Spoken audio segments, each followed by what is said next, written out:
Noong nakaraang linggo, nanggalaiti ang mga senador kay dating Bamban Tarlac Mayor Alice Go nang humarap siya sa Senado matapos maaresto sa Indonesia. Anila kung hindi nagsisinungaling, panay iwas sa pagsagot ng tanong ang kontrobersyal na dating alkalde. Sen, gustong-gusto ko po talaga i-discuss. Pero gusto mo pala di sabihin mo sa amin. Nakakapikong ka na, ha? Nakakagigil ka na. Muling pipigain si Go sa hearing ng Senate Committee on Women, Children, Family Relations and Gender Equality. Sabi ni Committee Chairperson Risa Ontiveros sa panayam sa Newswatch Plus, gusto niyang si Go mismo ang magsabi sa publiko kung sino ang isinulat niya sa papel na utak umano ng pagtakas niya sakay ng yate noong Hulyo.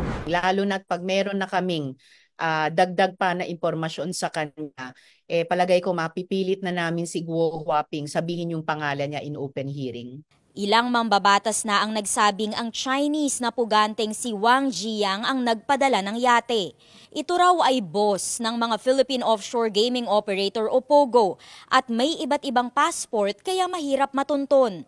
Pero para kay Senador Joel Villanueva, dapat imbestigahan din ang isa pang tinawag niyang POGO boss na si Duan Renwu, isang dating Chinese police officer. Para sa akin itong Duan Renwu na ito talaga yung ito yung notorious Remember, ito yung declared as international terrorist. Parang siya yung big boss na kinatatakutan. Siya yung pinaka-mastermind sa mga violent acts, tortures, kidnappings, etc. Hindi lang mga dayuhang kasabwat umano ni Go ang magiging focus ng investigasyon, may Pilipino rin.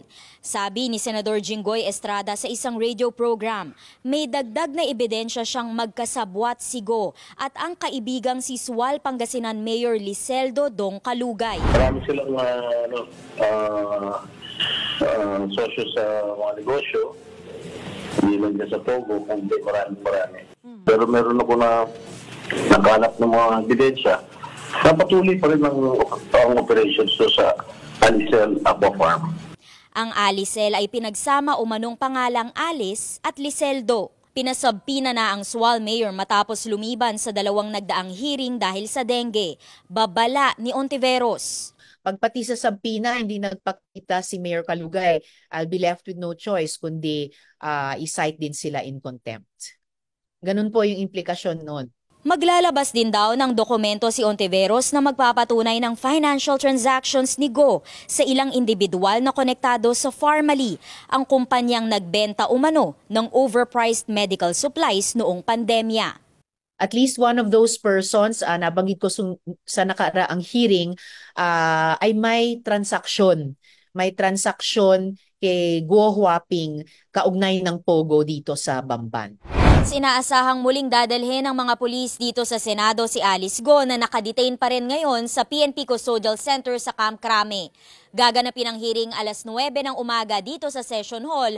Ito ang pinakamalaking venue dito sa Senate Building.